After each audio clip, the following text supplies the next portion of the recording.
We are the third temple, part 5. So, the book of Hebrews is considered the finished work of the cross. It's very specific. The entire book of Hebrews is very specific to the time period from 30 to 70 AD. The people that lived in that 40-year transition from the law to finally beginning the Messianic age of faith in Hebrews, you can see that in Hebrews 10:25. There it talks about the day approaching. That is the same as the day of the Lord, which is the second return of Jesus, as well as the destruction of the temple. So just a little FYI, in the language, again, I've said this, but I need to repeat it. In understanding how the New Testament was written was still with Old Testament language. And Old Testament language, a generation, was very well known to be a 40-year time period. So, as Jesus is talking here, we've been covering Matthew 21 to 25, but in Matthew 23, that's when the countdown started. When Jesus is talking in Matthew 23, the clock started the countdown. It had begun. So take that in when you're reading, as Jesus is talking about here, the blood of all of the prophets from the foundation of the world would be charged against this generation, right? They all died except for John. And Jesus actually said John would not die. John would live to see the fulfillment of all of the prophecies Jesus is making about the 40-year timeline between 30 and 70 AD. John did see the return of Jesus. John saw the total annihilation and the burning of Jerusalem and the temple. So, the great horror of Revelation 17 and 18 is condemned. So let's read that in Revelation 17:6. And I saw the woman drunken with the blood of the saints and with the blood of the martyrs of Jesus. And when I saw her, I wondered with great admiration. And then again in Revelation 18:24, it says it again. And in her was found the blood of the prophets and of the saints, and all that were slain upon the earth. Jesus was foretelling and providing us as well revelation, and not just the cursing. When he said the 7 woes that we've already gone over, that was revealing our Father's heart's desire, but also giving us free will to choose our own fate again. The rejected stone. So in the last 2 chapters, Matthew 24 and 25, Jesus will go beyond the religious leaders to the people. And he explains of what the Roman invasion will look like to the people during that 40-year window of time. Or I should say, as that window of time comes to a close, including the bloodshed of his prophets, his apostles, his disciples. So Matthew 24. The first part has to do with the signs of the end of the 40-year window. And this chapter is the most abused, corrupted by the church and all religion. It's redirection. All right. Revelation is already done. We're in this little season of Satan. All right. All of Revelation was done by 70 AD. So let's get into the details. For the churchified folks, the religiosity spirit cannot make any money unless they gloss over the actual prophecies of Jesus, all ended in the generation of Jesus, 70 AD, as he said it would. So do you see how that's not going to fill all the religious pocketbooks? If we just ignore this and call it, as did C.S. Lewis, the most embarrassing verse in the Bible, in his essay called The World's Last Light, published in 1952, go read it. So Matthew 24, Jesus has left the temple grounds and is teaching to the religious leaders, and he sits on Mount Olives in view of Jerusalem. And he starts the prophecy of the age of Moses ending and the Messianic age starting in Matthew 24, verse 1 and 2. Keep in mind, Jesus here in chapter 24 is concerning the temple in Israel, is directly linked to the book of Revelation with, again, you cannot read Revelation without reading the first time the Holocaust happened in Ezekiel. Ezekiel and John is the only two prophets selected about prophesying on the end of, I should say, the takeover, the takedown, the captivity, all of that, the dispersion, called the diaspora, right? It's Ezekiel and John that is given the prophecy of the first coming invasion and destruction of the temple and the people, captivity, and the second, the last time. There will not be a third time. There will not be a third temple. You and I are the third temple. The kingdom is within us. If you let go of that religiosity spirit, you'll get to know God within you.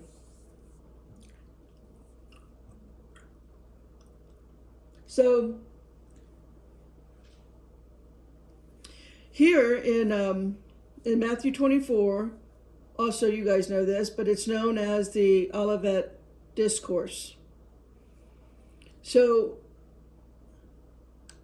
it lines up perfectly with Revelation, if we take a deeper dive. Both speak on judgment of a sinful city following the completion of the, at that time, known world. Again, you have to place the word world with land. All right? If you go to the Aramaic and you go to the Greek, it's not world, it's land, of which it was totally annihilated. So for a witness unto all nations, and then shall the end come. Revelation 14, verse 6. And I saw another angel fly in the midst of heaven, having the everlasting gospel, to preach unto them that dwell on the earth, dwell on the land. Doesn't say earth, it says land. I mean, the English Bible says earth, but that's not what was written. John wrote land. That dwell on the land, and to every nation and kindred and tongue and people. They both speak on the great tribulation, Matthew 24, 21. For then shall be great tribulation, such as was not since the beginning of the world to this time, no, nor ever shall be. The same is stated in Revelation 2:22, Revelation 7:14. They both speak on abomination of desolation. Matthew 24:15. When ye therefore shall see the abomination of desolation, spoken of by Daniel the prophet, stand in the holy place, whoso readeth, let him understand. What was holy in the land that day? There was only one thing, the temple. Revelation does not apply to you and I, Betsy, today. That's to make money. That's to keep the lies going. That comes straight out of Rome. All right? It's all about Rome. Yes, I do mean the Roman Catholics, yes. Revelation 13 also speaks on the urge to flee from the city, as in Revelation 18:4. Let's read that. And I heard another voice from heaven saying, Come out of her, my people, that ye be not partakers of her sins, and that ye receive not of her plagues. Of course, we can't forget the false prophets in Matthew 24:24, Revelation 13:12-15. Once you read the history, you'll see who that was. Now, I already talked about on their names in part 1. They both speak about the Son of Man on the clouds, Matthew 24:30, Revelation 14:14, as well as the sounding of trumpets, Matthew 24:31 and Revelation 11:15. Again, I'm just giving you Bible verses so you guys can study this for yourself. It is, I hope now, we're in a new age. Today is January 20th, 2025. Can we finally live in an age of truth and wisdom and real revelation? Can we dismantle religions? Can we just let it go finally? Stop the war. Do you know how many people have been murdered because my God is better than your God? Religiosity spirit. Can we stop the war? We have an admin, an administration end that wants to do that wants to be a peacemaker. And we're not going to have peace as long as religions exist. There will be no peace. Stop the lies. Read the Bible for what it is. It is to Israel. It is about a certain amount of people. It is about a temple. It is about a land. It has nothing to do with anybody else on earth today living, period. Follow Jesus. Jesus is in you. And you can do greater things than he did. That's the bottom line. The salvation of the elect, Matthew 24:31. Revelation 14:15-16. Comes the gathering of birds, right? To feast on the carcasses of the dead. Read Josephus. He talks about that. He watched it. Matthew 24:28, Revelation 19:17. And the most important of all, they were to be filled soon. Take Jesus as his word. You can't read that, it's all going to be filled soon, and think it's still going to exist over 2,000 years later. The church has done a good job with brainwashing. Talk about the psyop. Talk about the religious psyop. Do you know how much money they've made? So, anyway, just as in Revelation, they were to be filled soon. Same thing Jesus says in Matthew 24:34, Revelation 1:1-3, Revelation 22:6, Revelation 10:12 and 20. In Revelation, judgment is against Babylon. Babylon is the same. Jesus proclaims against Jerusalem, but there's going to be a new Jerusalem, and that's you and me today. You and I, Betsy, we are the new Jerusalem, as in Hagar and Sarah, right? The old and the new. It's the same as in the Tale of Two Cities, or as we read in Hebrews 12:18-23. I can't read it all, but I'll read verse 23, Hebrews 12:23. To the general assembly and the church of the firstborn, which are written in heaven, and to God, the judge of all, and to the spirits of just men made perfect. We see the same here in Revelation 11 and Revelation 8. With the dead bodies in the street of the great harlot city, spiritually also called Sodom, and Egypt as well. Babylon, Sodom, Egypt, they're all the same name for Jerusalem. It's talking about its spiritual, I guess I would say, reality, nature. The people would not let go of the law of Moses and accept Jesus, period. They killed him. There was no value in his blood to them. Jesus is talking about the people in his timeline. He came to an audience because that audience, there was going to be 1.1 million Jews murdered and 100,000 will receive the mark of the beast. We will get to that, what that was. It was common in that day. The mark started in Greece, traveled into Rome. It was very common. A slave was marked in his forehead and on his hand. That's how you knew he was a slave. It was common practice. So the Lord was crucified, right? As in Revelation 18:24. That happened, the blood of the prophets. All of the prophets were dead before again, except John. All of the prophets died before the Jewish-Roman War even started. John was the last prophet of Jesus. So why is everyone, meaning the church body, the church collective, the psyop on our collective psyche, why do they say this has not happened? There aren't any more prophets.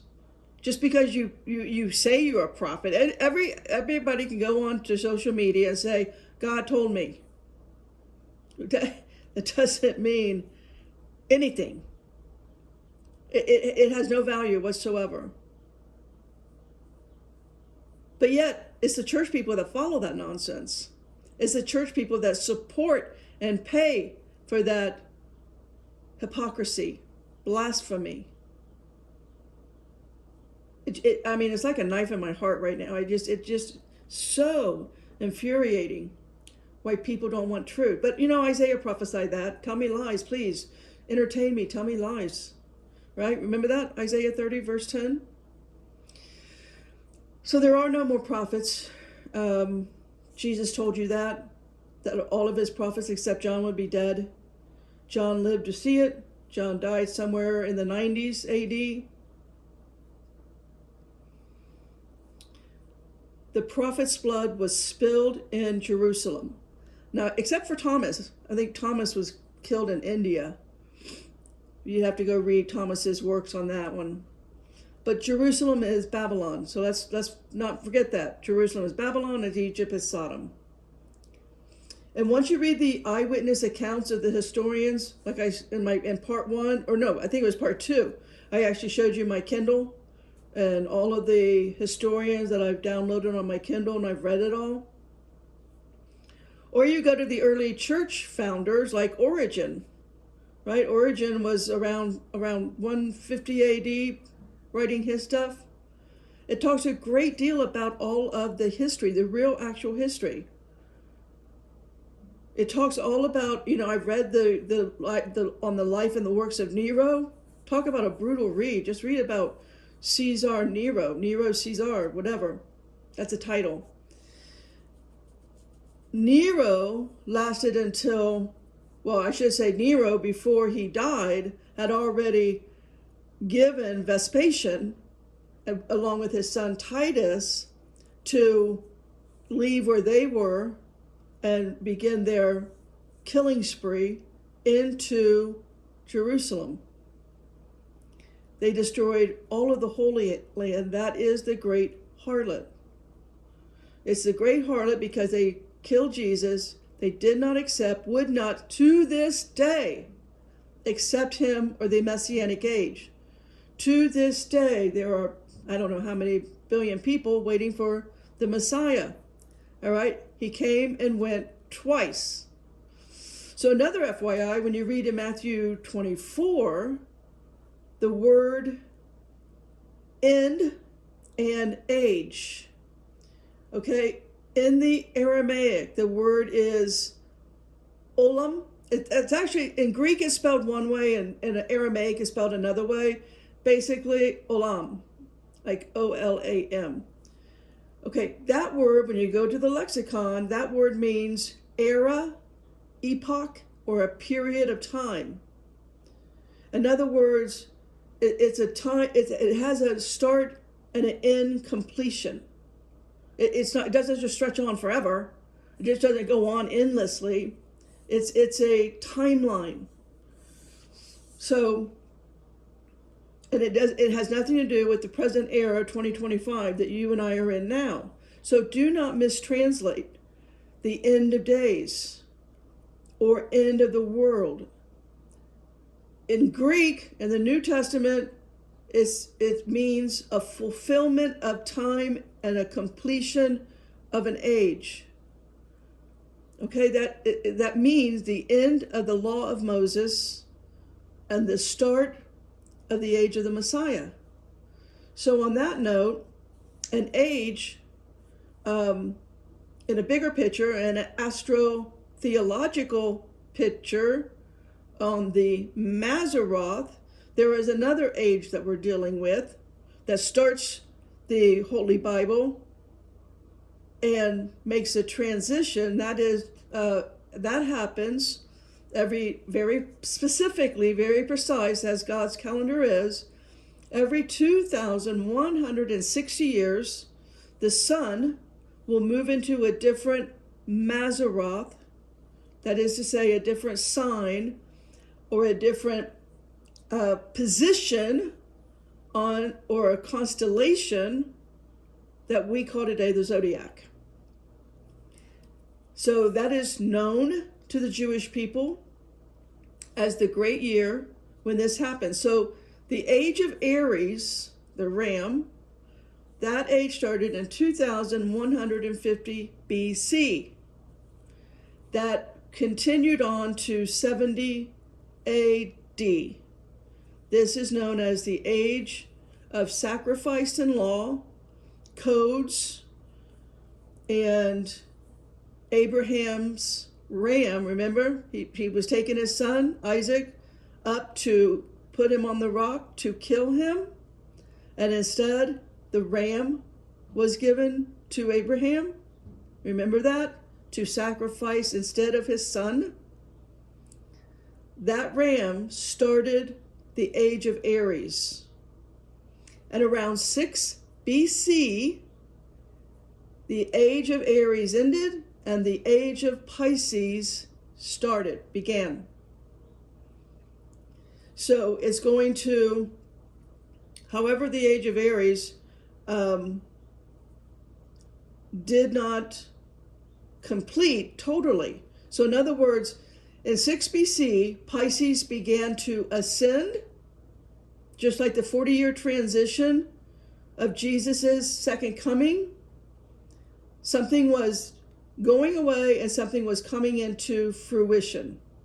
Did I lose you on that? I hope I didn't. Anyways, 6 BC, Pisces, the age of Pisces started to arrive, kind of like the sun coming up. And finally, Aries was completed in 70 AD. So what is that called? It's called the cusp of ages. Again, it's a transition period of one thing ascending and the other descending. The age of Pisces ascended, Aries descended. So the age of Pisces is descending now, today, 2025. The age of Pisces is descending. My greatest hope is that will end the nonsense of religion. The nonsense of religion will go away with it. If we don't dismantle religion, we're never going to be able to dismantle war and become a peaceful planet and a peaceful people.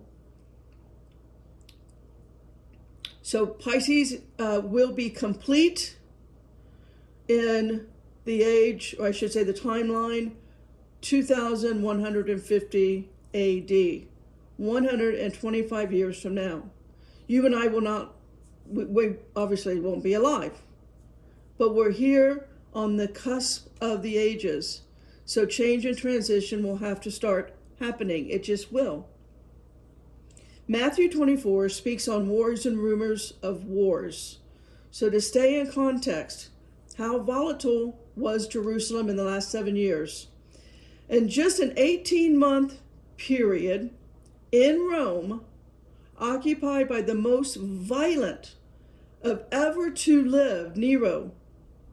He was the most violent person ever in our history. No one maybe Genghis Khan. But Nero's perversion, Genghis Khan killed a ton of people.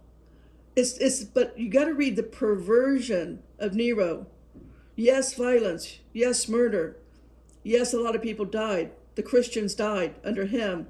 But it's the perversion. I'm not even going to repeat it because I just can't. I just can't.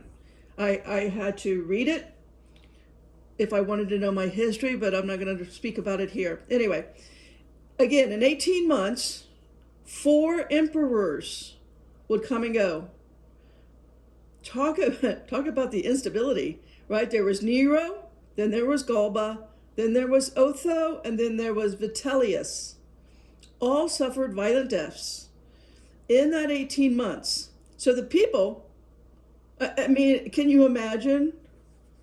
I don't even know what to say about that. The instability that was going on in Rome during this time, during this violence. I mean, people were literally alive on a stake and set fire to at night to light the city.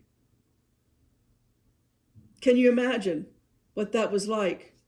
With humans everywhere, burning alive on a stake throughout the city. Those humans, by the way, were Christians. They were the first century Christians. So people living through the violence in this day, again, Josephus has 7 books called the Jewish War Books. Or just buy his complete works and get all of it. That's what I did. He talks about the panic of the people.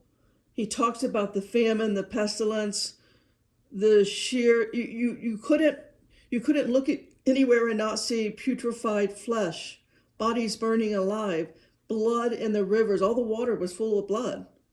You couldn't escape the death. Jesus never spoke on annihilation of the earth. Jesus only spoke to Jerusalem, the audience in Jerusalem, and the Israelite people. Eventually, he said, yeah, I'll take it out to the Gentiles. If you want to keep Jesus alive, keep it in context. Keep it to its timeline. He never spoke. I didn't have to move any words around in the Aramaic.